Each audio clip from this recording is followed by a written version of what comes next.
జగన్మోహన్ రెడ్డి గారు ఓడిపోవాలి అని సినిమా ఇండస్ట్రీలో ముఖ్యంగా బాగా ఎక్కువగా కోరుకోండేది అశ్విని దత్ అని తెలుసు. ఆయన డైరెక్ట్గానే చెప్పాడు, వైఎస్ఆర్సీపీ పార్టీ ఓడిపోతుంది, టీడీపీ పార్టీకి 161 సీట్లు వస్తాయని ఒక వీడియో కూడా ఎలక్షన్ ముందు పెట్టడం కూడా చూసాం మనము. ఈయన ఇప్పుడు కల్కి సినిమా నిర్మించడం కూడా చూసాము. ఇప్పుడు చంద్రబాబు నాయుడు కూటమి ప్రభుత్వం వచ్చిన తర్వాత కల్కి సినిమాకి టికెట్లు రేట్లు పెంచుకోవడానికి పర్మిషన్ ఇవ్వడం కూడా చూసాము.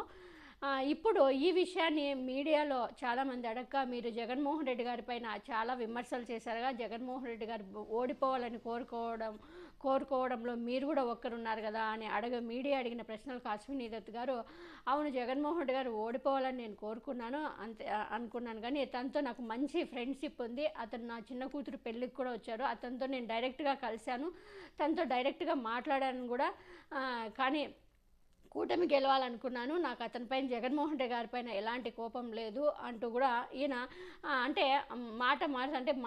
అంటే మరి మీరు ఇంత భారీగా కల్కి సినిమా పెట్టుకొని జగన్మోహన్ రెడ్డి గారిపైన విమర్శలు చేశారు కదా అంటే దానికి సమాధానం చెప్పారు.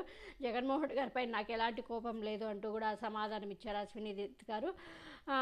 అంటే అప్పుడు అందరూ చాలామంది అంటున్నారు, అంతలోనే ఇంత మార్ప, జగన్మోహన్ రెడ్డి గారిపై అన్ని విమర్శలు చేసి ఇప్పుడు ఇలా మాట్లాడుతున్నారంటూ కూడా చాలామంది నెటిజన్లు కూడా విమర్శలు చేశారు. అంతేకాకుండా కల్కి డైరెక్టర్ వచ్చి అశ్విని ఈయన జగన్మోహన్ రెడ్డి గారు సీఎంగా ఉంటే మాకు టికెట్లు పెంచుకునే అవకాశం ఉండేది కాదు, తక్కువ రేట్లకే టికెట్లు ఇవ్వాల్సి వచ్చేది, అమ్మాల్సి వచ్చేది, కానీ అప్పుడు ఇంత భారీ బడ్జెట్కు ఇంత కలెక్షన్స్ వచ్చేది కాదేమో జగన్మోహన్ రెడ్డి గారు ఉండింటే, కాబట్టి జగన్మోహన్ రెడ్డి గారు ఓడిపోవడం మాకు మంచిదే అనిపించింది. ఇప్పుడు జగన్మోహన్ రెడ్డి గారు ఓడిపోవడం వల్లే కల్కి సినిమాకి ఇంత భారీగా డబ్బులు వచ్చాయి, రేట్లు పెంచుకోగలిగామంటూ కూడా ఇండైరెక్ట్గా జగన్మోహన్ రెడ్డి గారి గురించి డైరెక్టర్ గారు మాట్లాడారు. మరి వాళ్ళకి ప్రజల బాగోగుల కన్నా వాళ్ళ సినిమాలు వాళ్ళు డబ్బులు సంపాదించుకోవడమే ఇక్కడ ముఖ్యం అనేది మనకు అర్థమవుతుంది. ప్రజల డబ్బులు ఎలాగైనా రక్తం పిండి పీల్చైనా వాళ్ళ దగ్గర ఎక్కువ రేట్లు పెట్టైనా వాళ్ళ దగ్గర నుంచి తీసుకోవాలి.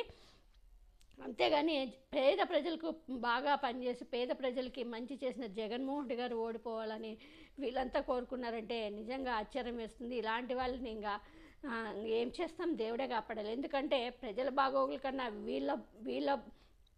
వీళ్ళు ఎదగాలి, వీళ్ళకి ప్రజల దగ్గర నుంచి డబ్బులు లాక్కోవాలి అని వీళ్ళ దురుద్దేశం చూస్తూ ఉంటే సిగ్గుగా ఉంది. ఇలాంటి వాళ్ళ ఇండస్ట్రీలో ఉండేదని ఇండస్ట్రీనే సిగ్గుపడేలా మాట్లాడుతున్నారు వీళ్ళంతా.